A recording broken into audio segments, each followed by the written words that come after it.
हिंदी में हम लोग कारक पढ़ेंगे। चलिए स्टार्ट करें। कारक। कारक कारक का अर्थ होता है किसी कार्य को करने वाला, जो क्रिया की उत्पत्ति में सहायक हो या जो किसी शब्द का क्रिया से संबंध बताए, वह कारक है। जैसे राम ने राक्षसों को वाणों से मारा। कारक के भेद।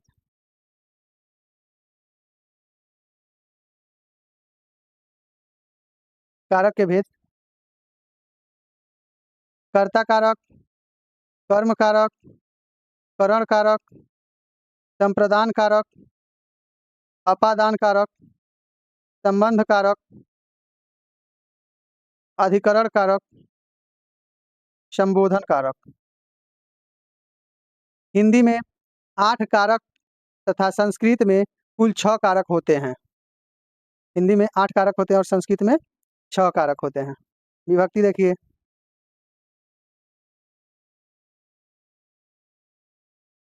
संज्ञा अथवा सर्वनाम के साथ जो प्रत्यय कारक सूचित करने के लिए लगाया जाता है, उसे विभक्ति कहते हैं। कारक एवं विभक्तियां।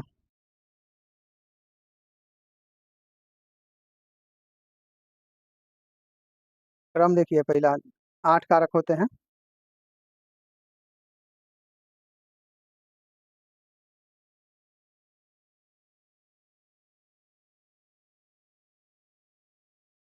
कर्ता ने कर्म को करण से के द्वारा संप्रदान को के लिए अपादान से अलग होने के संबंध में संबंध का, के, की, रा, रे, री, अधिकरण में, पर, संबोधन हे, अरे, हो।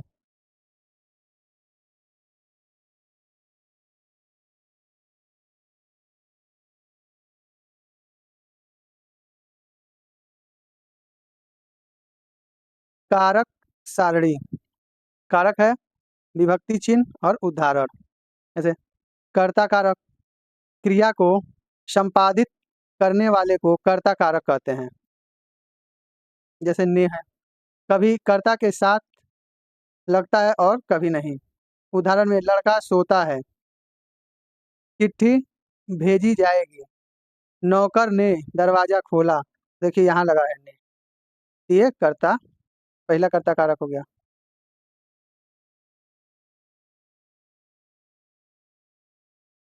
कर्म कारक, संज्ञा तथा सर्वनाम के जिस रूप पर क्रिया के व्यापार का फल पड़ता है, उसे कर्म कारक कहते हैं। तो अब को, इसका विभक्ति चिन्ह होता है। इसका विभक्ति को शब्द के साथ कभी रहता है और कभी नहीं रहता है।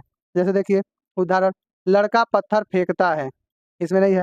रामू ने घोड़े को पानी पिलाया, यहाँ ये कर्म कारक है, को पानी पिलाया।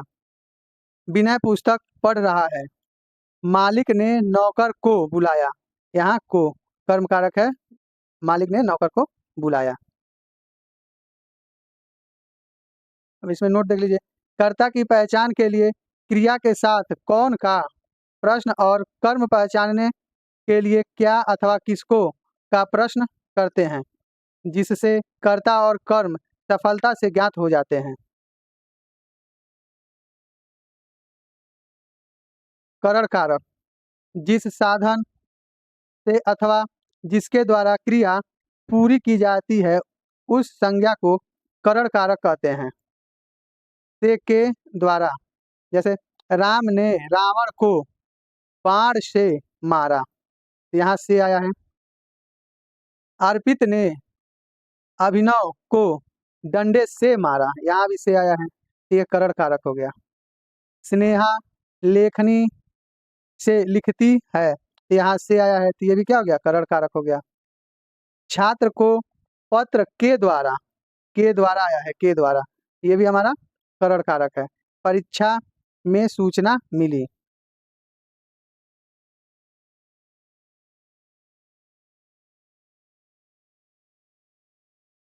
संप्रदान कारक, जिसके लिए कोई क्रिया की जाती है, उसे संप्रदान कारक कहते हैं। जैसे को, इसका विभक्ति चिन्ह है, के लिए इसका विभक्ति चिन्ह है। कर्म कारक का विभक्ति को भी प्रयुक्त होता है, किंतु उसका अर्थ के लिए होता है। जैसे उदाहरण, माँ अपने बच्चे के लिए दूध ले आई, तो यहाँ के लिए है, ये हो गया संप्रदान कारक।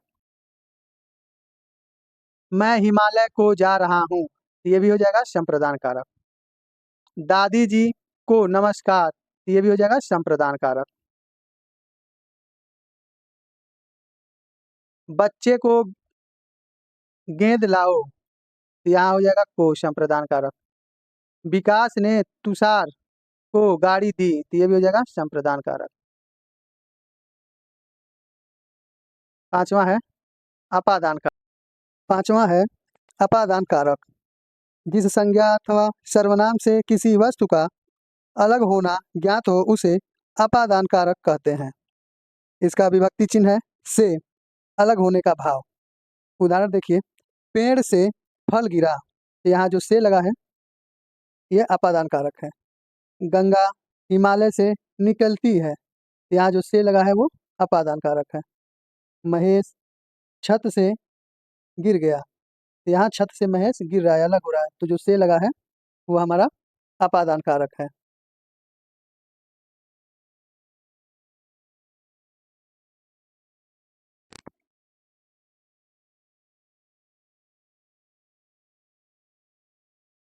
छठवां है संबंध कारक। संबंध कारक संज्ञा या सर्वनाम का वह रूप जो हमें किन्हीं दो वस्तुओं के बीच संबंध का बोध कराता है वह संबंध कारक कहलाता है। इसका विभक्ति चिन्ह का, के, की, रा, रे, री। उदाहरण देखिए, वह राम का बेटा है, तो जो ये का है ये हमारा संबंध कारक है। यह महेश की पुस्तक है, तो की जो है वो संबंध कारक है। यह सुरेश की बहन है, तो की जो है वो संबंध कारक है। यह मेरा भाई है, तो मेरा जो है रा, रा है, तो ये संबंध कारक है। सातवां है अधिकरण कारक। अधिकरण का अर्थ होता है आश्रय। संज्ञा का वह रूप जिससे क्रिया के आधार का बोध हो उसे अधिकरण कारक कहते हैं। इसका विभक्ति चिन्ह में, पर। उदाहरण इसका है, मेज पर पुस्तक रखी है, तो जो ये पर है ये हमारा अधिकरण कारक है। मैं 3 मिनट में आ रहा हूँ, तो जो ये में है ये हमारा अधिकरण कारक है। श्याम कमरे के अंदर है। महाभारत का युद्ध कुरुक्षेत्र में हुआ था।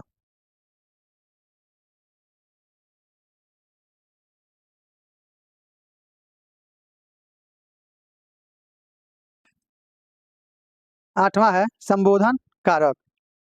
संज्ञा या सर्वनाम का वह रूप जिससे किसी को पुकारने का बोध हो उसे संबोधन कारक कहते हैं।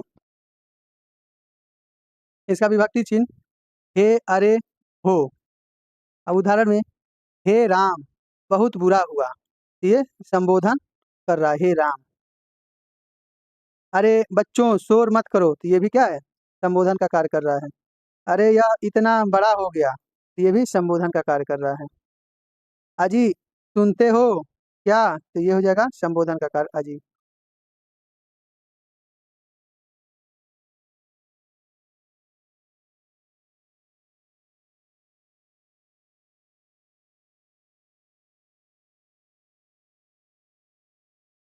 हे प्रभु उसके ऊपर कृपा करना, हे प्रभु ये संबोधन का कार्य कर रहा है। हे अर्जुन तुम्हें यह काम अवश्य करना चाहिए, तो यहाँ जो है हे अर्जुन ये संबोधन का कार्य कर रहा है। नोट देख लीजिए, संस्कृत में इसे कर्ता से अलग नहीं मानते हैं, किंतु हिंदी में पृथक कारक मान लिया जाता है।